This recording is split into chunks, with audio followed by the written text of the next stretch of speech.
Do you want to do a podcast? We make a darn good team. It always goes without a hitch. Let's head to Twitch and go start up the stream.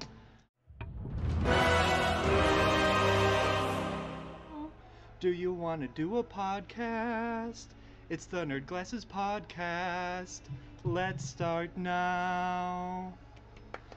Hi everyone and welcome to the Nerd Glasses Podcast. Come? Alright, I'll do my own bits myself. Oh wait, no silence. We're doing it. Get off the road.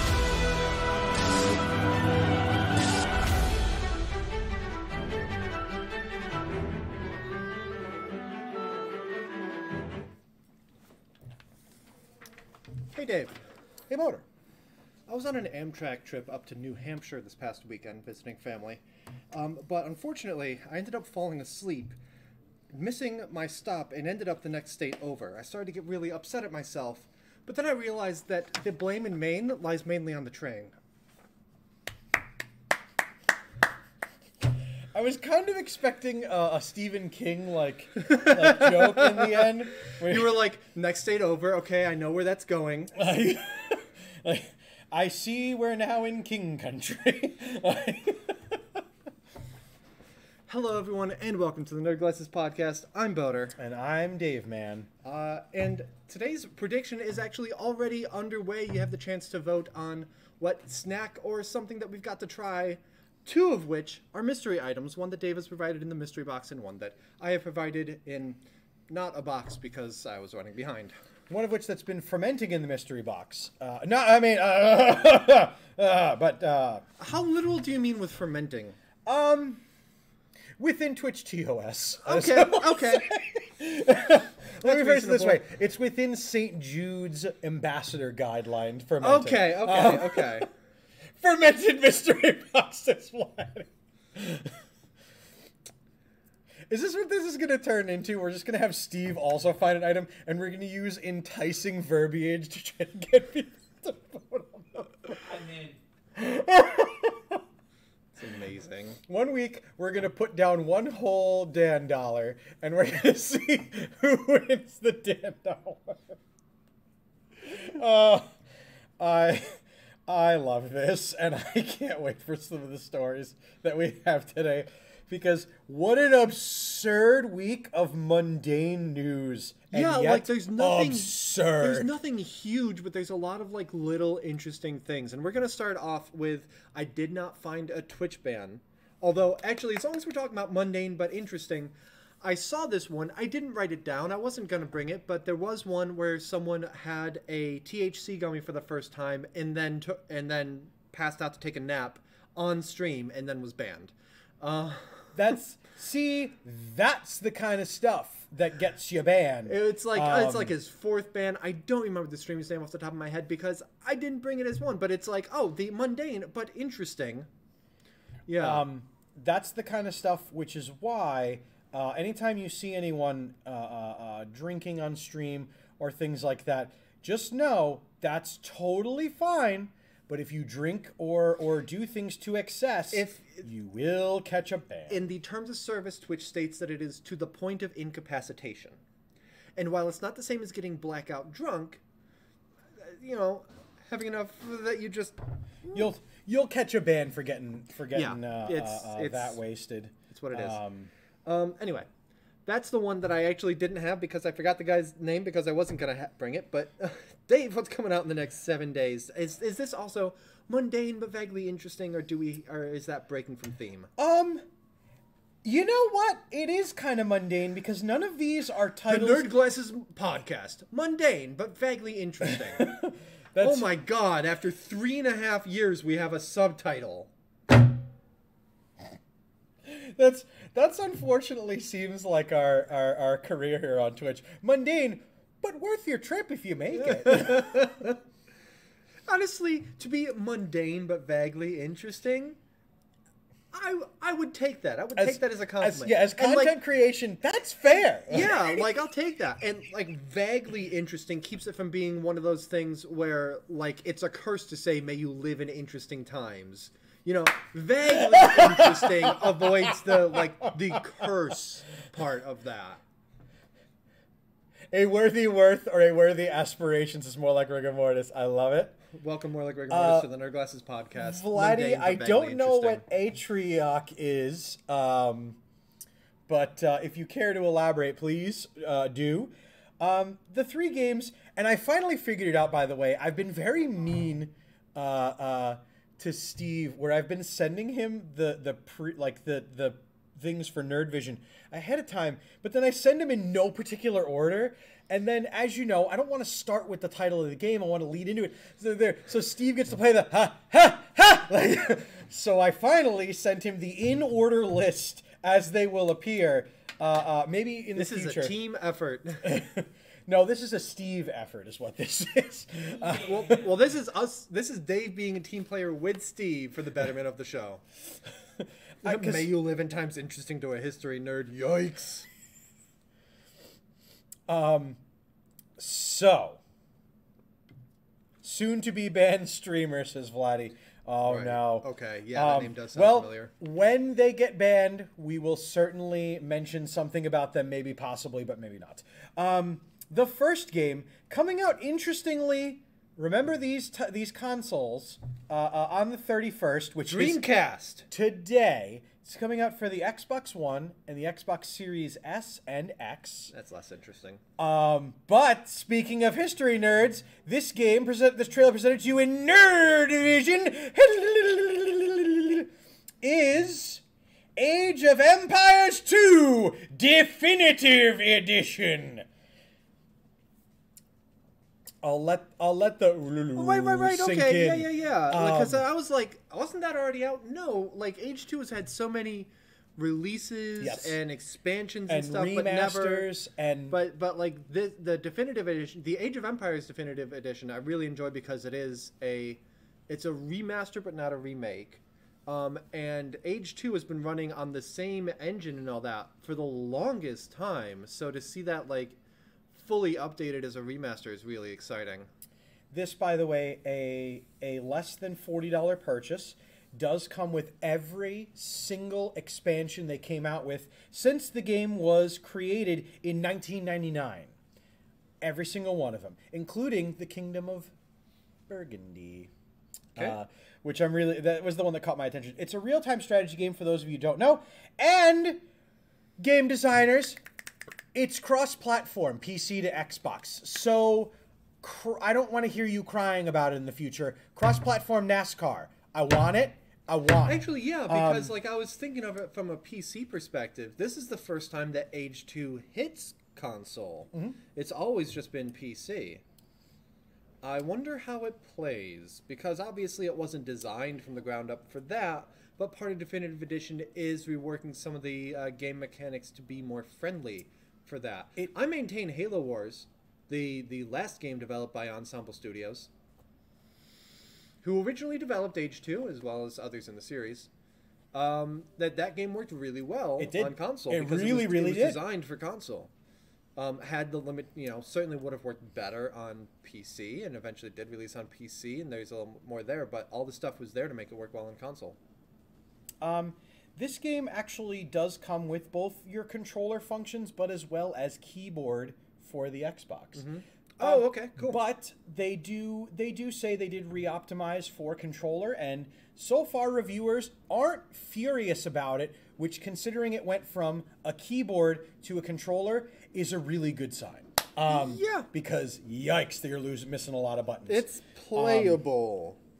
And that is high praise for an RTS on a console. Yeah. We're grading on a curve here. It's playable. We'll take it. So many RTSs are so bad on console. Bad, but you love them, but they're still bad. The next game is interesting because the title of it sounds like an order, and so I'm going to say it as such, but it may not have been. I'm getting ready to obey. On the 2nd, for the Windows, the PlayStation 4 and 5, Xbox One, and the Series X, we have coming to us, Deliver Us Mars! Yes. Yes, it's happening. Yes! This game takes us into the plot line 10 years after Deliver Us the Moon! Dave, we don't have any Mars bars. There's a Milky Way a truck in my office if you want it. No, fuck that. A Milky Way will be suitable. As Mars is in the Milky Way. This, however... Milky Way made by Mars Company? Who makes Milky Way? M&M's are made by Mars. Oh. Mars Wrigley Confectionery. Enjoy. Ah, Mars. Through a little bit of a zoomed out scope. God, we're doing so many history bits already unintentionally.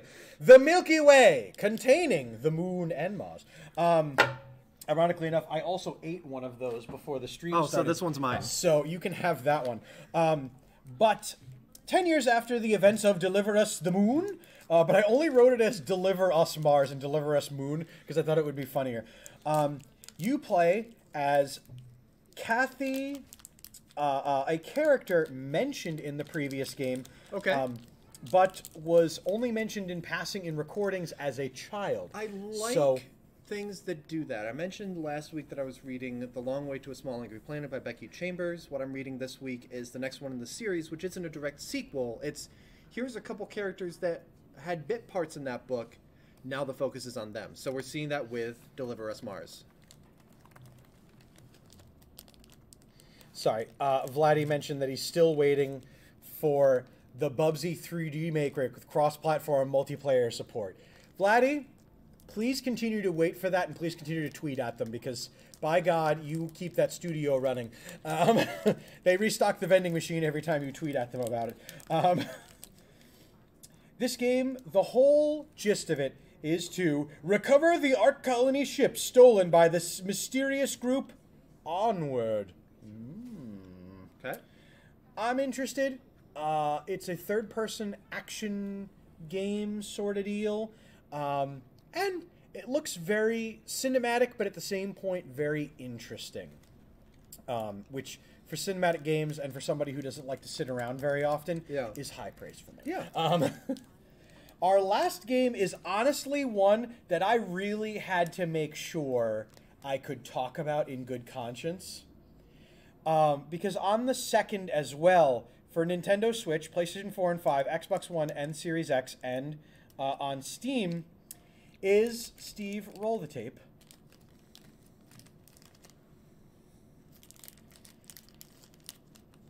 Fashion Police Squad. Oh, I heard about this. What? I heard about this. I think.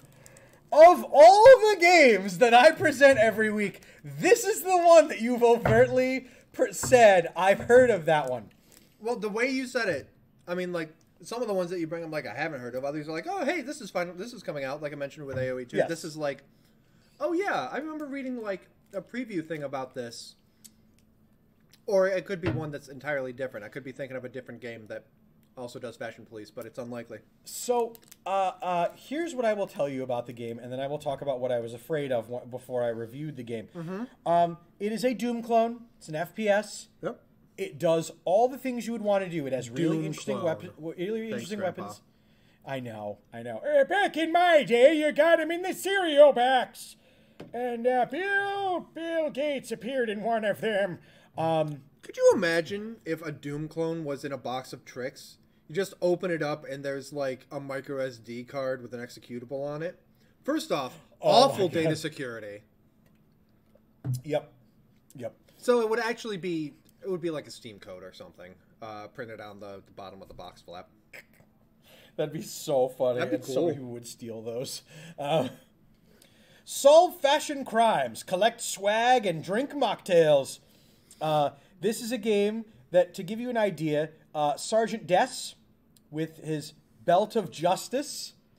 Another character, one of the characters appearing in the game are sock gnomes.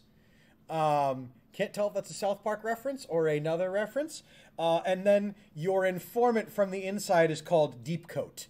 Bad time So, to take a drink. I'm setting this down.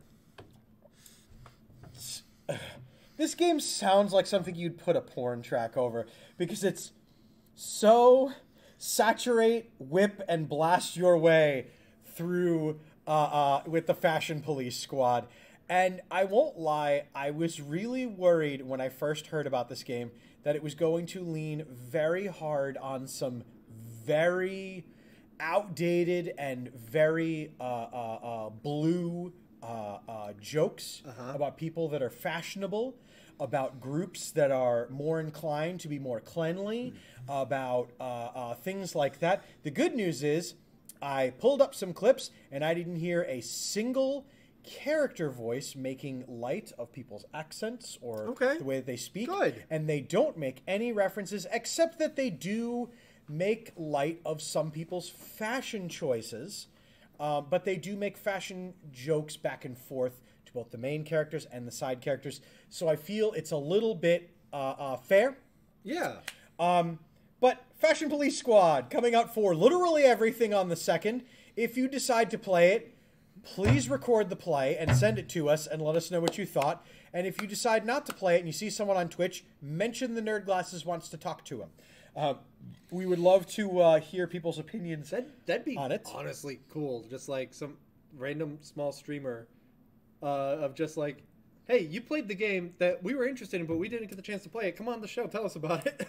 I mean, if you remember, I tried really hard to engage with a lot of other Twitch streamers by asking people like weekly questions and things like that. And then like after about 4 weeks, people stopped responding to my messages. And so I went, well, fuck you. We'll do something else without you.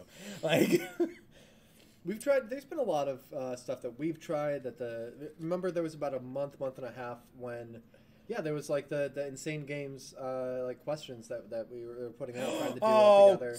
Producer, can we bring those back in small form? I wouldn't be opposed. All right, let's spearhead it and let's just start picking a question and have Steve throw it at people. Yeah. Gets more respect if Steve throws it at people. Well, it gets less of the nerd thing of it, and more of the damn it, Steve! Why are you jamming a camera in my face? Although I can catch up with Mike and Dan. Although the problem is most of the footage will be me chasing Dan through the parking lot. No, but Dan, your favorite kind of flavor of popcorn? No, Dan, I'm not telling you. The public wants to know. The public wants to know. I don't like popcorn. I don't like popcorn. The answer's none. He likes none corn. But that is, in a very wayward and listing way, all the games that are coming out in the next 7 days. Fashion Police Squad, I'm very interested in, but yeah. As long as we've got Nerd Glasses, it just went away. Sorry, as long as we've got the Nerd Vision up, I do want to mention one more game, and we mentioned it early, later, whatever. But we can talk more about it later if you want. The Xbox Developer Xbox Developer Direct that was last Wednesday. But during that, they focus very short term. Here's stuff coming out in the next quarter, and they showed a trailer for a game that nobody had heard of called Hi-Fi Rush. Steve, if you please. And thank you very much. Yay! No, it's not. That's a PlayStation. That's the wrong story, Steve. There it is. Hey! Okay. Unless that was just where you download the thing. Anyway, hey.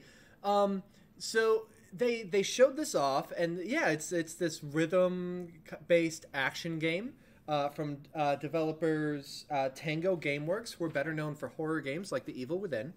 And they were like, hey, do you like the trailer? That seems interesting. It's out now. You can play it right now. It's free on Game Pass, or it's $30. Enjoy. This is by the people who made Evil Within. Yeah. Oh my God! Have any of you guys played Evil Within? Anyone in chat?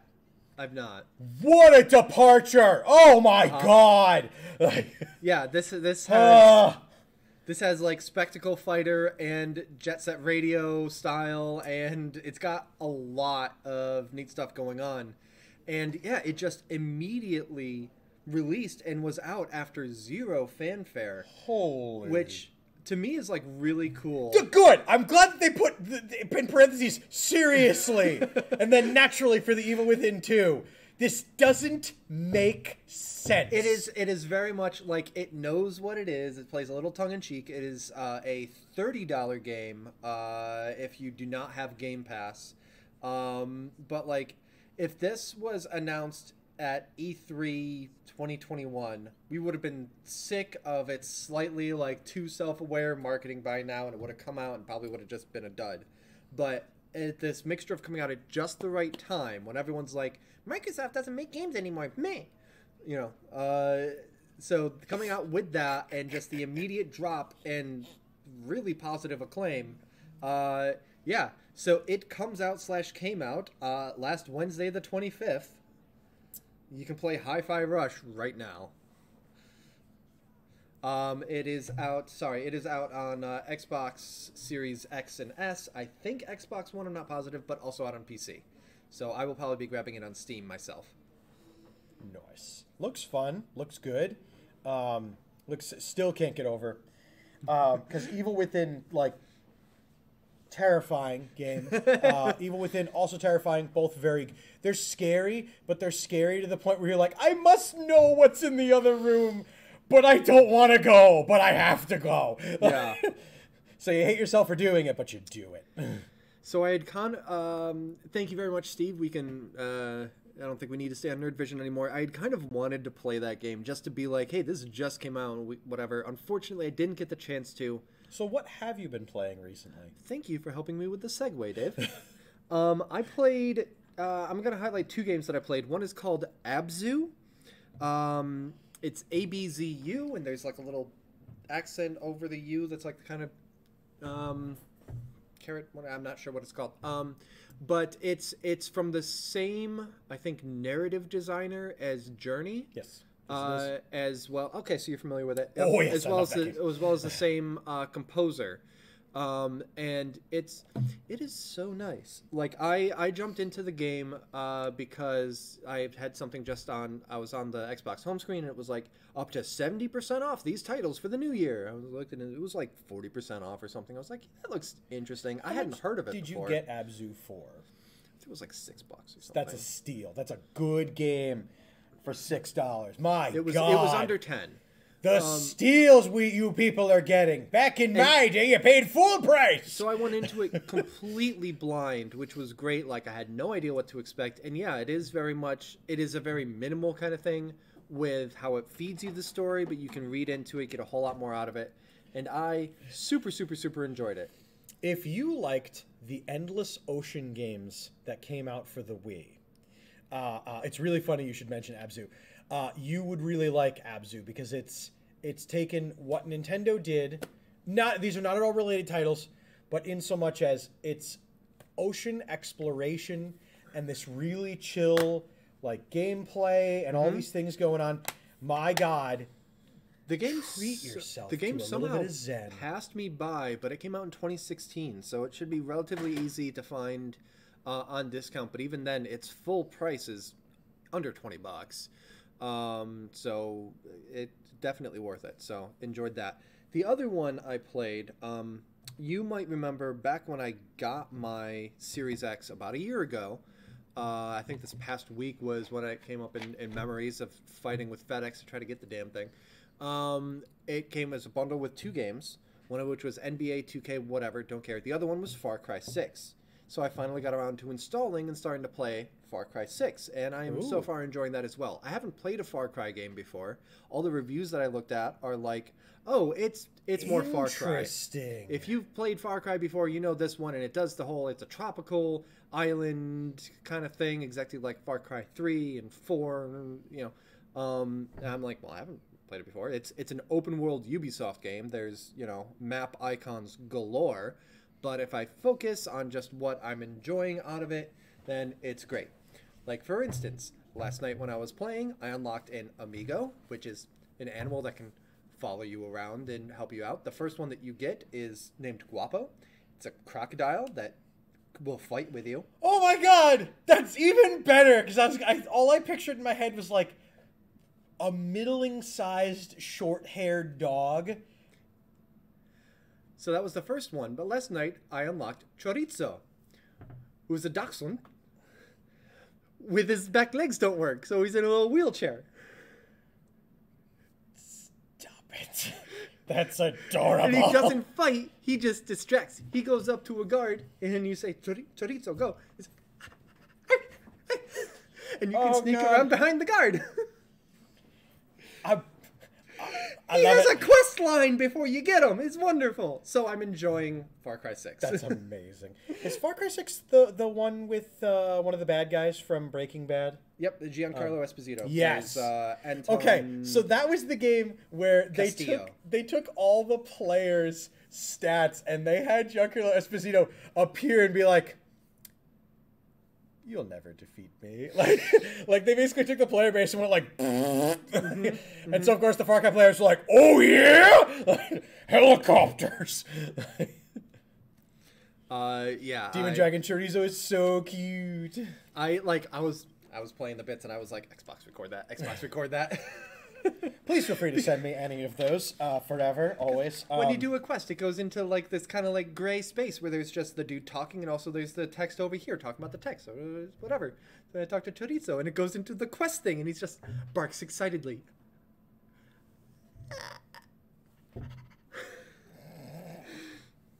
Got Far Cry 6 for $9.99 on Black Friday. It passes the wetness test. That's a steal. There you go.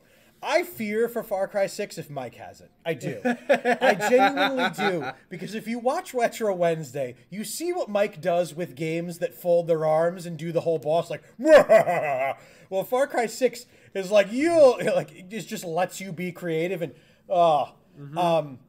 yeah, watching Mike play Far Cry games is I'm cool because I'm not the bad guys that he's murdering.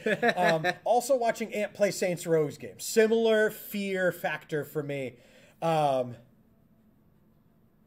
yeah, didn't you get it from Best Buy when we left Dave alone in the store? Hey, someone had to watch, and I lost the Rochambeau game, okay? I don't like that I lost, but I lost. We were watching the cameras, making sure we were okay. We would have come back and It was... Oh, pish. It would have been fine. I would have just started to cry in feces. I am very excited to hear all of this gaming going on. It just... such goodness. Such greatness. And I'm really... Folks, for chatting with us and all these things, thank you. Because, man, just doing weekly programming, it's fun. We do it for the funsies. But when you folks join in, it really rationalizes the live part of it. Things like that. Really sick, gotta bounce. Much love, more like rigor mortis, and please feel better soon. Thank you for dropping by, more like rigor mortis. Hope you feel better. Steve will Be will good, never kids. Be good. No promises. Steve will never be good. He's already promised someone he was going to be on his worst behavior, and he can't break that promise. Speaking of broken promises, I do have a topic that I have to bring up front. Steve brought to my attention that Overwatch has decided to change how things are going to be going with the Season 3 Battle Pass, and I have some discussion to have with all of you folks about the fact that I have steadfastly vowed. How many premium credits was I going to pay money for, Boater? 0? Exactly. How many premium skins only purchasable with the premium paid credits was I going to purchase? A 0. Oh, even though they made all my favorite characters have really cool skins. And they made this really cute Hammond one, and Steve sent it to me like a bastard. Although I did send him my boy, look what they done to him. Steve, did you put that graphic in for me? Thank you. They announced that credits are back on the menu with the Battle Pass. In Season 3, Overwatch will be introducing credits. You can earn $1,500 for free and an additional $500 on the Premium Pass.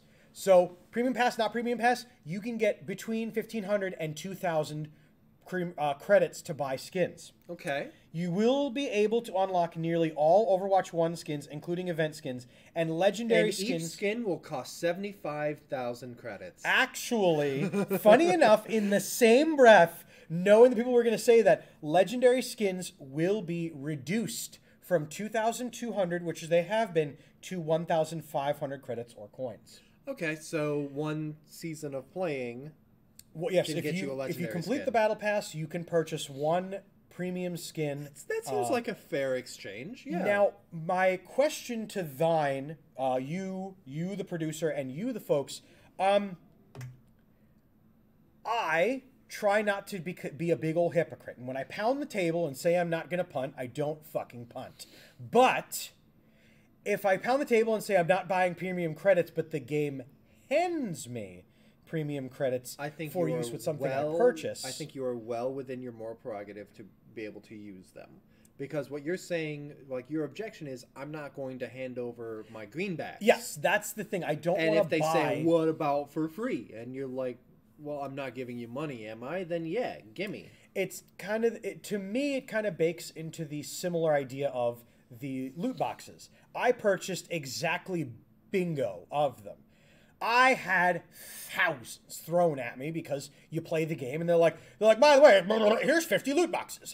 Like, and I was like, okay, I'll open them. I'll use the skins, but I'm not buying any more of these. You open 3 loot boxes, have another 2 loot boxes. Exactly. Wow, you found a loot box in a loot box. We heard you like loot boxes, so we put a loot box in a loot box. So chat, Steve, I would love to know what you guys think about the idea of using said premium credits, because the credits that I currently have and had stored up from all 3 of my Activision Blizzard accounts for Overwatch, I can buy not a lot of things with it, but I have a King Midas treasure trove of those goddamn things.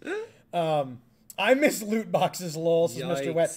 I miss when Dan had loot boxes, because Dan wouldn't open his loot boxes, and so me, Steve, Mike, Tom, and Johnny would open his loot boxes, because Dan literally was the person that they would go, but he's playing with the basic skins and he doesn't care. Why doesn't he care about the premium skins? But like by saying I miss loot boxes, that plays right into the whole oh, you say that loot boxes are predatory and gambling and whatever? Fine, we'll come up with a worse system. And you're like, oh no.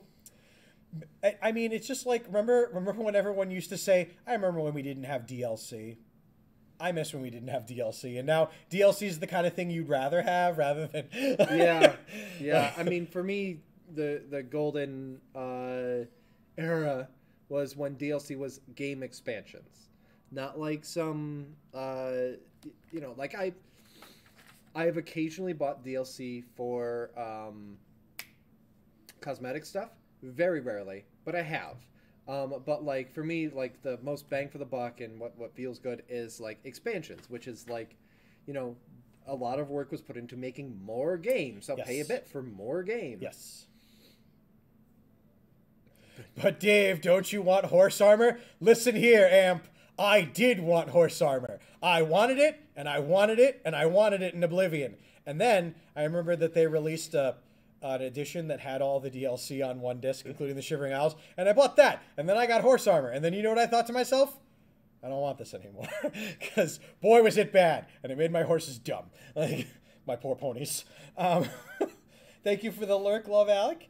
Alec, that means that you're just in time for snack. Is it already? It's that time. Let me go look at my watch and check snack time. The winner with 74.5k votes and 4 voters, all the voters, is Boater's mystery item. Dave, do you remember one of the items that we had back around Halloween was the Hershey Kisses that were like the Dracula Kisses? You remember those? They had like the strawberry cream in them? Yeah. And you were not a fan? Mm-hmm. You made me drink Pilk for a second time during the Nerdies. So enjoy the Valentine's version of those. Hershey Kisses chocolate dipped strawberry. So you should have called them Boater's Spite Snack. Can you full cam Boater on the thing? Just because, as much as I like shirtless Torbjorn, and I like me some shirtless Torbjorn, I think people want... The spiteful Valentine's Day Hershey Kisses. These might be good, though. Strawberry. That's Mr. What? Giving the O face and Bill. like, Yeah. that's what the without destroying the bag, because I do want to save these afterwards. But the Dracula ones were strawberry as well. Were they? Yeah, they were strawberry cream So filled. they literally just changed the color on the wrapping. Yes, they changed the color on the wrapping and on the little. Oh well, I messed that up anyway. Anyway, enjoy. Mouse Spite snack. Thanks. God damn! Can we make it 3 for 3? Actually, you throw one of them. What, with my offhand or my bad hand? Offhand. Offhand, not the bad hand! Steph will murder me. Ah, I mean- 2 of 3. I mean, it was the bad hand that, you know. And it was over the Anyway, line. actually, I just finished my Dracula ones. Like, I took them to work and I kept them in my desk. I just finished them last week, so I can almost direct taste comparison. And Oh, I guess we're okay. sure enough, that's exactly the same thing.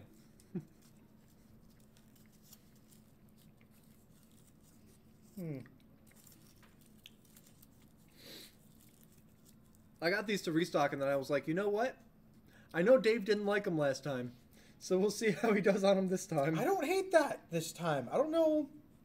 Maybe I less sugar in my diet. Maybe like it could also be like a psychosomatic thing, You know what I will also because say? I think you thought the last ones were cherry or like a different flavor, and so Oh. you had primed yourself to not enjoy them as much. Whereas this, you're like strawberry, okay, and I'm like, Dave, the last ones are strawberry too. You're like, no. I will also say, for the purposes of this is discussing a little bit of personal medical stuff, but I have just recently now foods that I didn't no longer had a taste for after I had COVID have now come back into the taste buds. Okay. Like, so I have a feeling that whatever was misaligned both in my brand and other things, the ship has been able to been righted. A good 3 months in between to get that sorted out. All right. Oh, he's having second thoughts. So when was the last time I didn't have COVID 3 months ago? No, I mean since the last time we tried these Hershey Kisses. Oh yeah, sorry. Good God. Obviously, the brain fog still remains. Oh no, that's not a symptom. That's a purebred genetic skill tree item that I dug deeply into. Purebred. On humans, that's called inbred, Dave. It's not a bug, it's a feature. It's not a bug. I'm from Florida. It's a feature, a highly touted one. I can and will forget things almost instantly as they are said to me. Just ask Mike when he asks me to do stuff at work. And then he turns around and I dory him and go, huh? What? Were we asking something? What do you want me to ask, Mike? I don't remember! Ah! When did we get here? I was at Denny's. I haven't been to Denny's in a while. So, although chat did not weigh in as much on the topic, I appreciate you guys sort of lifting the guilt I felt a little bit about potentially getting some Primo skins. Oh, yep. Only using the battle passes. I will make it a point to say I have this amount of credits, and now I'm going to buy this skin because you know what? You made a lot of Zenyatta skins and a lot of Reinhardt skins and some really adorable Hammond ones, and I want them. I want them, but I also don't need them because you know what I do have? A lot of Zenyatta, a lot of Reinhardt, and a lot of adorable Hammond skins. You know what I am really excited about? Earlier this week, an announcement for a video game that not many people who watch this program are fans of, but I am a diehard fan of. Steve has been adopted into the fandom of. Okay. And Should I grab am. my book? Huh? Nothing. I would prefer you not get the book because it does Okay. lead into a lot of interesting thoughts, I believe. I was gunning for the gag, but no, go This ahead. is, of course, the announcement of MLB The Show 23, the yearly installment of baseball games. Okay. This game, the cover athlete was announced in a very interesting and very much representative of the Marlins center fielder / second I baseman. am listening. I just need to get That player announced was a 2-year veteran of the Miami Marlins. His name, Jazz Chisholm Jr. Jazz is a nickname, but Jazz Chisholm Jr. Really excited that he's the cover athlete because he is known for, as you see from the demeanor, making first of all very good baseball plays, but also doing the Euro step when he hits home runs, and just generally being as many professional players are, community leaders, things like that. And I'm just really excited because I think this is going to take a turn for a little bit more representation of the personality behind the players as an emphasis in the game. And I really hope that does, because it's showing in the previews, him being emotional about making good plays or not succeeding, in the emotion behind that. And I am very excited that this game will be pre-order this coming week. And the game itself is releasing on March 28th, which is exactly 2 days before the MLB season this year starts. Okay. So it's going to be a great time for the game to come out. It's going to be hopefully a good game. It will be available on PlayStation, Xbox, and Switch, and they are cross-platform and compatible.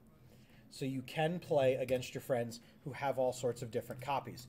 I will say, don't get a Switch copy expecting the best possible performance. Yep. You're setting yourself up for disappointment.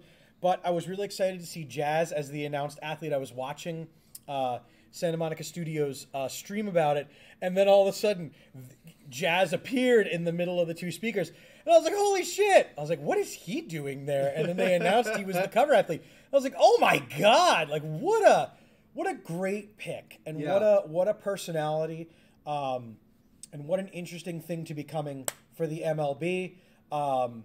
So, correct me if I'm wrong. The show used to be a PlayStation exclusive. Yes.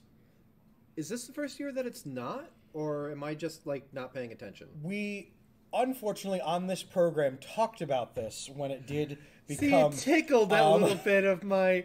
Who are you again? How did I get here? I see a spherical item is being tossed between people. Oh, good. I thought you were going to say at me. How did I get... This is going to be the second Okay, year okay. that it is available on all platforms. I hate that it's still not on PC, though. Amp, I totally get that. And I can't understand... I want to play the game, I can't understand why they haven't made it to PC yet. But I can understand from the standpoint of they have to sell a roster every single year. Is Sony still the publisher? Yes. Yeah, so it'll be out on PC in 3 years.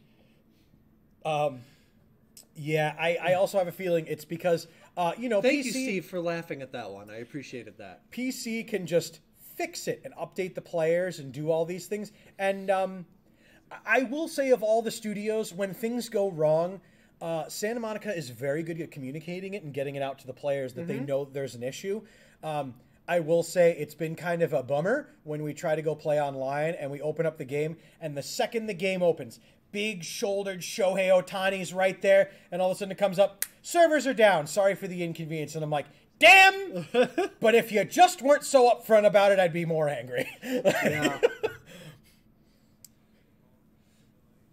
All right. Just be better than me. I took a basketball to the face when I had braces on, says Taco Pill. Yikes. This is going to be an exciting game, and Jazz is a great choice, in my opinion, for a cover athlete to help bridge MLB to future generations of gamers and also to future MLB fans. As long as we're on the topic, Taco Pill, if you don't mind helping me out with the segue of the basketball to the face, I got to talk about Wizards of the Coast for a minute.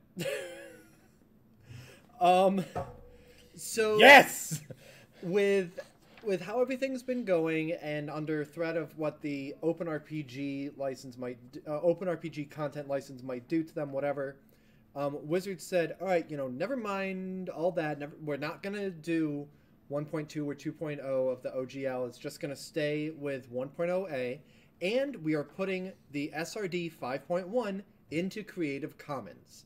And they did that. They published, the PDF of it, whatever, that says in the document that it is, version 4.0 of Creative Commons and all the legal stuff attached to it to put it out there for people to be able to use.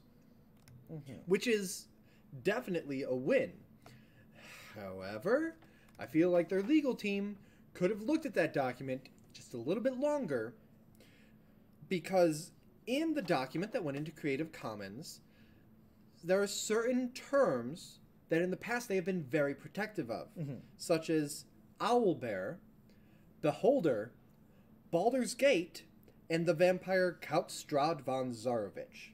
Okay. So this is just the terms. This isn't full stat blocks and full descriptions, whatever. Well, yeah. But even then, if you were making a fantasy setting or a role-playing game or something like that, and you had a creature named a Beholder, even if it didn't resemble the mass of flesh with a bunch of eye tentacles that the D&D does, TSR and later Wizards of the Coast would come down on you so hard. You better not have any owlbears in there. We're coming in.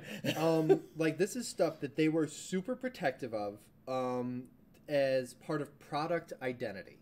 And now they're just in Creative Commons. Creative Commons has language in it that can be used to say this particular language as part of this document does not apply, is not Creative Commons, that is used from this other licenses, whatever.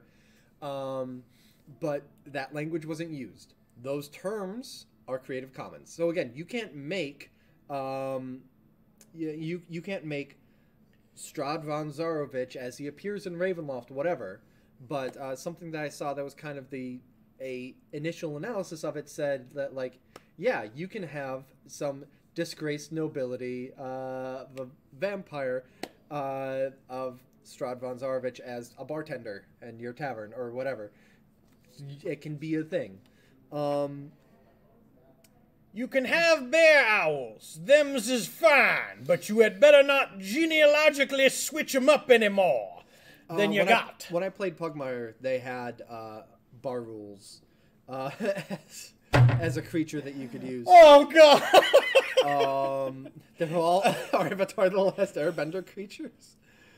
Now listen, y'all. We're not trying to get into no lawsuits with none of them Avatar The Last Airbender. But yeah, like, Wizards, what does your legal team even do? Because it's obvious that they have no idea what they've been doing this entire calendar year. Oh, they've been fucking it up, is what they've been doing. Yes. Yes.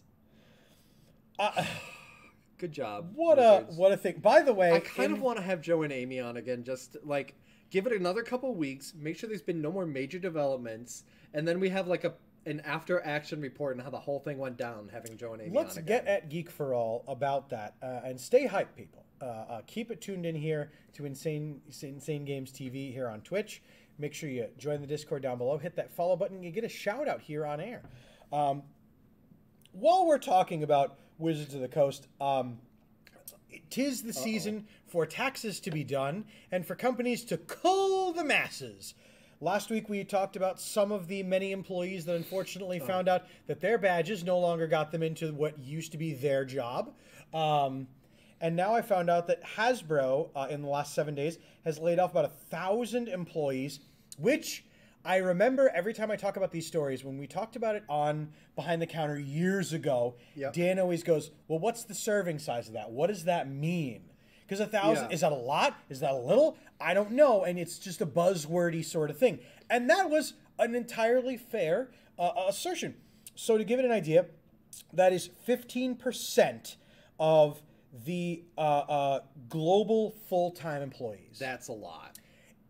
That's a big slice. It's not buying Twitter and laying off 70% of the workforce a lot, but it is, by sane standards, a lot. For a company that posted record profits in the last calendar year, well, that's what we're seeing a lot of. You know, like, most companies had great profits last year, and whether it's because they're anticipating an economic downturn or if they're just realizing that they can get by with less, they're doing what's best for the company and not for the people working at the company.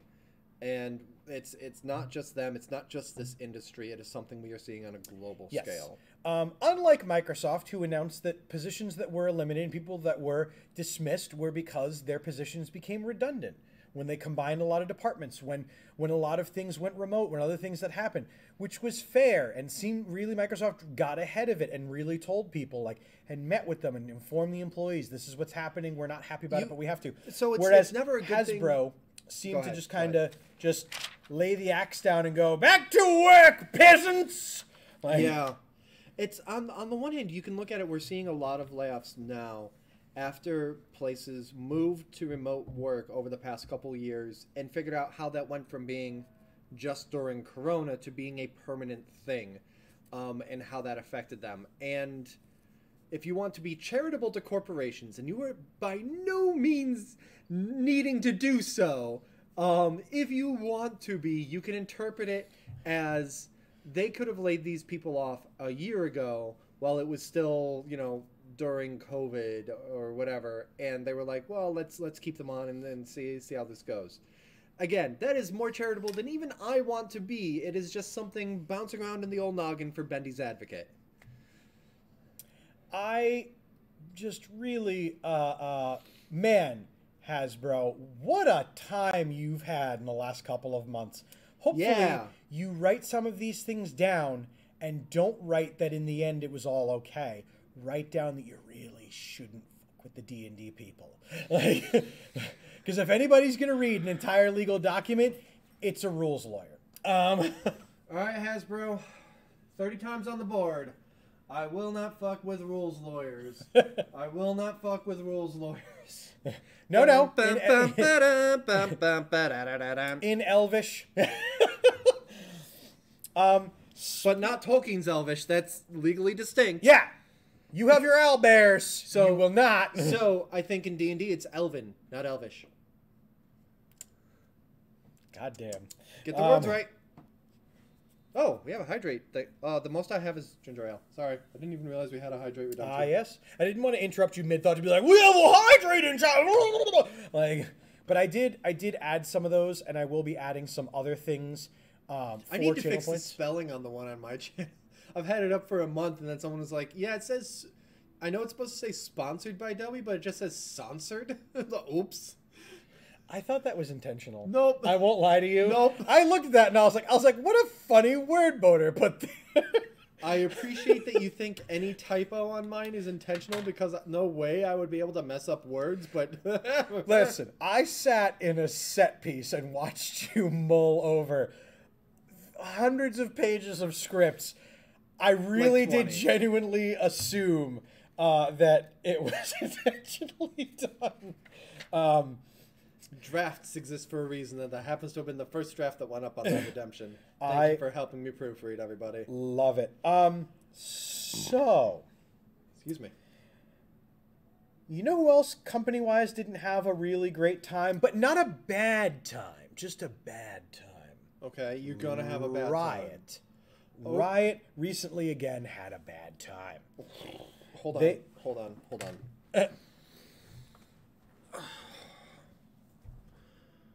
Lay it on me. This time, it's actually really not their fault. They had a cyber attack.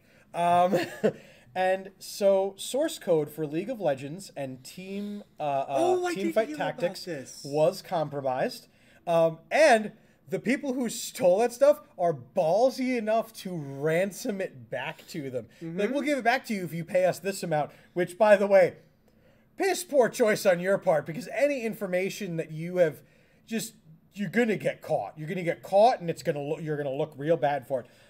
Yeah, and so Riot, correct me if I'm wrong, basically did the whole "we don't negotiate with terrorists" thing and refused to pay ransom. Yep. Yeah, they're like, well, that's fine. We have a team that can just fix it. You can have that part. By having the source code, they might be able to figure out ways to cheat. But with the same source code, Riot will just be able to patch that back out. Yep.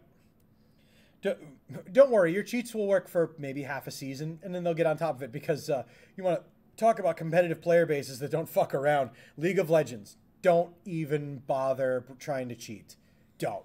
There's so many sweaties there that know what damage everything's supposed to do per second per each item that you're just not going to get away with it. You're going to get flagged immediately, and it's going to be funny. They are, however, ardent that no player data was compromised in the hack. And so you're going to have a bad time, but you're not going to have a terrible time. Yeah, really fits the Riot Games thing. Some place that is potentially going to have a bad time is E3, because Microsoft announced that they will not be at the show. This follows... But Microsoft was one of the last big people to go to E3 at all. Yeah, Sony and Nintendo have said for a while now that they have not been at E3. And so this year, as E3 gears up to have their next big reinvention in person, 2023, the best since 2019, Microsoft bowed out. And Microsoft will still be doing an event kind of alongside, not like right there, not at E3, whatever, but they will be doing their own kind of stuff because there's going to be a lot of press and journalists and stuff like that. Industry people in town may as well make it to Microsoft's thing as well. But the distinction of it is not going to be at E3, and it's not going to be like, you know, early last decade when they had their big shows like the night before or 2 days before E3, but in the same hall. They're just going to compound their streams over top of the other ones and be like, well, E3, you know, yeah, I'm moving on. Yeah, and so the interesting thing, so we can talk about what this means for E3 in a moment, but if they're having their own thing alongside, but not necessarily like scheduling around what's happening at E3, it might mean that it can really hurt E3, because if someone's like, oh, well, I'm going to go to this Microsoft thing, whoever's got, you know, announcements and displays and whatever going during that time is just screwed. But I'm kind of excited because it gives the chance for E3 to have some smaller players in the mix. Yes! That was my whole thing that I got excited when I found out Microsoft bowed out. So like the publishers, as far as I know, we're still going to be, you know, well, Activision, we'll see. They might be part of Microsoft by that point. I don't know. And actually, I don't even know if like Bethesda would have something there, just not as Microsoft. But like, for instance, EA will likely be there, Ubisoft. And we'll see some of the smaller publishers as well. I don't think we're necessarily going to see indie games at E3 unless they've been picked up by a mid-tier publisher.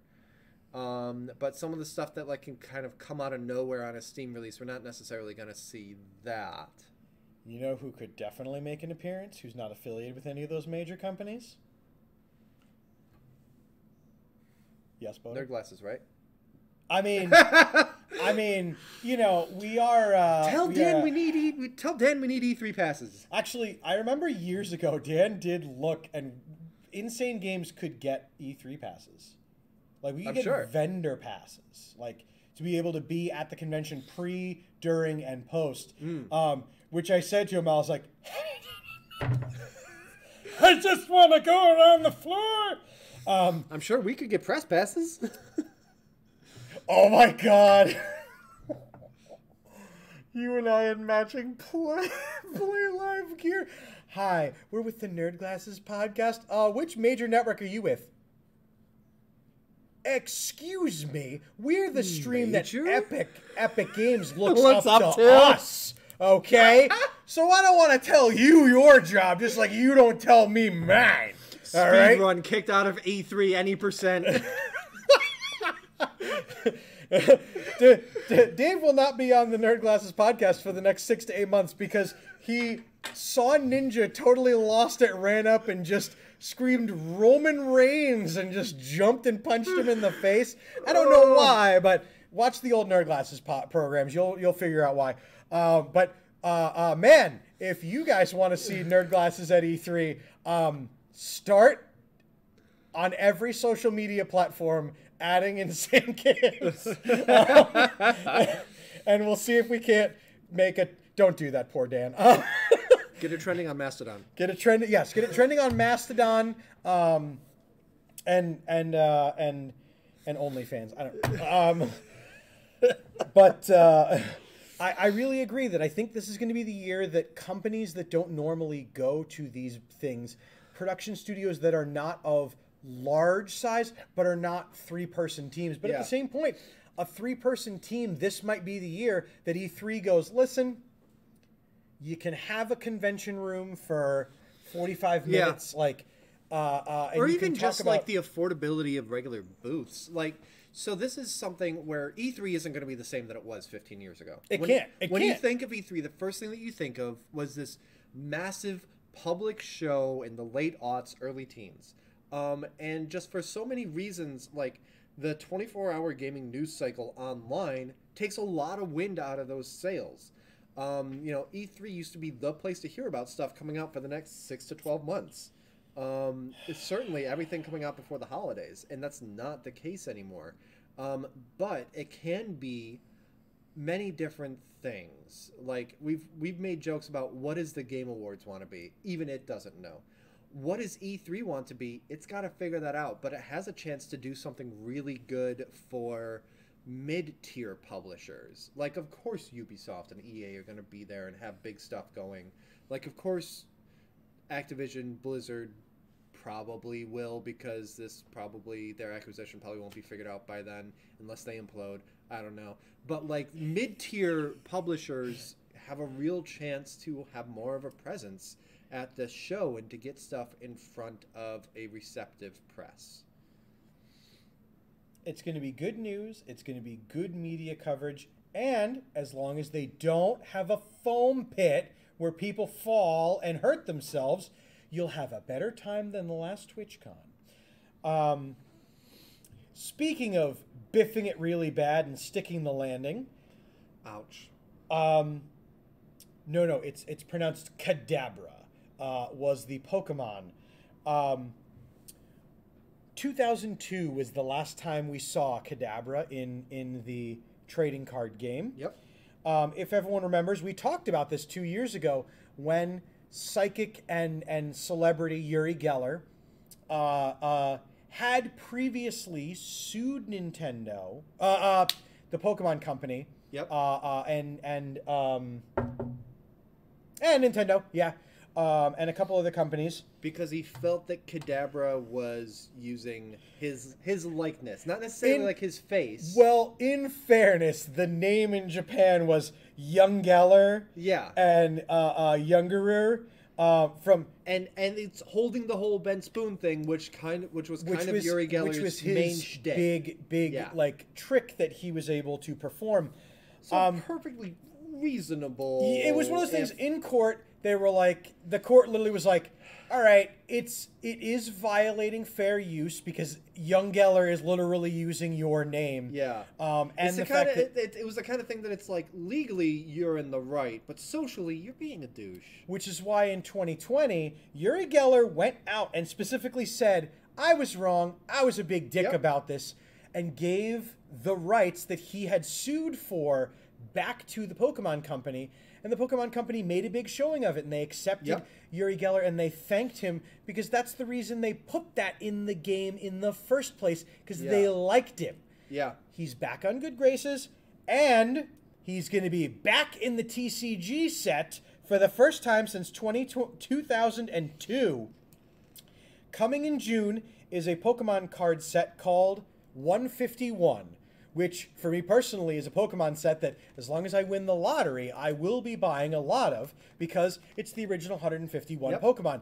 Yep. Kadabra is one of them, and they will be able to print the card again without worrying about a man angrily bending spoons and then sending them a cease and desist. Yeah. Yeah. So, in the end, fie on you, Uri Geller, and yet at the same point, nice sticking the landing. Yeah, in no, the it's the kind of thing that when people do come around and everyone handles it graciously, it's the same kind of thing as where, like, Coolio initially wasn't a fan of what Weird Al did with Amish Paradise because it ended up going through, like, an agent or whatever that assumed that Coolio would be fine with it, and he wasn't.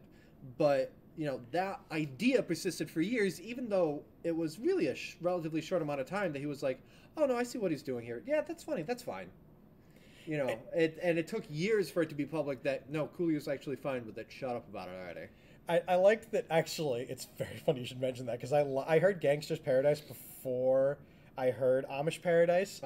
And I was like, wow, what a personal song about one's life and things like that. And then Amish Paradise, wow, what a good Weird Al parody of a good song. Like, damn, you took a really fire song and made a really fire version of it. And then Weird Al was really like, yeah, Coolio was kind of mad, and then Coolio like heard it and listened, and him and I they kind of hashed it out, and Coolio was like, no, I get it, because he at first thought he was kind of thought it was more targeted. Yeah, he was stepping on his credibility as who he was in his story and things. And Weird Al was like, no, you wrote a really good song, and I wrote a really good parody of it. And Coolio was like, oh, cool, never mind. Yeah. So I love stuff like that, and I like when it ends in the end that us, the fans of the thing, are not punished because the bigger things, misunderstandings in life are going to happen. As everything now gets recorded and repeated and saturated and distorted as it gets repeated down and down in the line, it's part of the reason that when we report things here on Nerd Glasses, we do vent what sources we use. But at the same point, we have issued we've done corrections and we've done a lot of updates like that. as stuff changes. Exactly. And I'm really excited about it. I'm really excited to see Kadabra back in the TCG. And who wants to play Pokemon with me? We can all go to Cooper's Cave. We'll join in their tournaments that they run. That's the Nerd Glasses bump again for another excellent company in the area. You know who's not? You know who wouldn't have gotten the Nerd Glasses bump? I do have one short story. Okay. Who's that, Dave? EA. EA seemed like they really stepped in it this time with their next skate project. What did they do? Because they released some code to some folks, some beta tests for the next skate project, which doesn't yet have a name. Okay.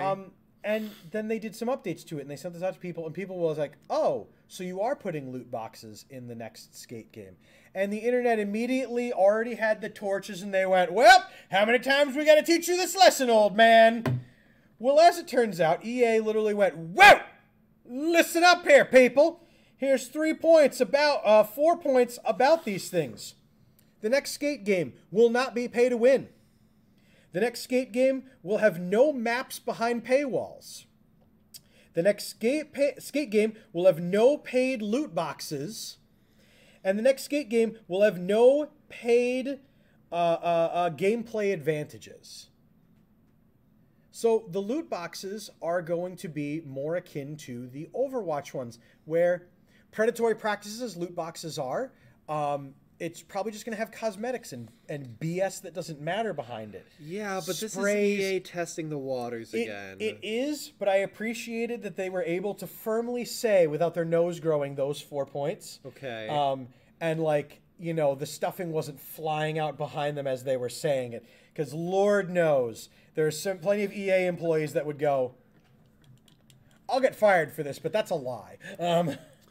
No pay to win this time. No maps behind paywalls this time. No, like, that's the thing. Just put this time at the end of it. It's EA.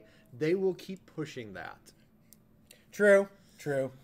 But man, do I really hope the next skate game is playable. Because it's been a while, and I want a skate game, please. Like, mediocre, but mildly interesting. Thank you, everybody, so much for watching the Nerd Glasses podcast this week. We've had a great time, and you know it's been even better for all of you being here. Make sure that you stay tuned for the Shack after this, and of course all the other awesome programs on this network, and us right back here for Nerd Glasses next week at 7:45 Eastern. As for go ahead, Dave. Keep it tuned in, because after this is really for realsies this time. For realsies, no fakesies, no take-backsies. The last week where Steve will finally beat and finish CarQuest on the Shack. For realsies, though. I will not confirm nor deny that. I have no idea. And that's totally fine. I, as the guy who's willing to both be wrong. Every single week, So far this year, you have said that. For realsies this time. I now means want it. this game to last another 48 weeks, just so it's an unbroken streak this year of saying tonight we're finally finishing it. Okay, so they released an expanded version on PC. Mediocre but mildly interesting. Thanks everybody, and we'll see you next time. Good night.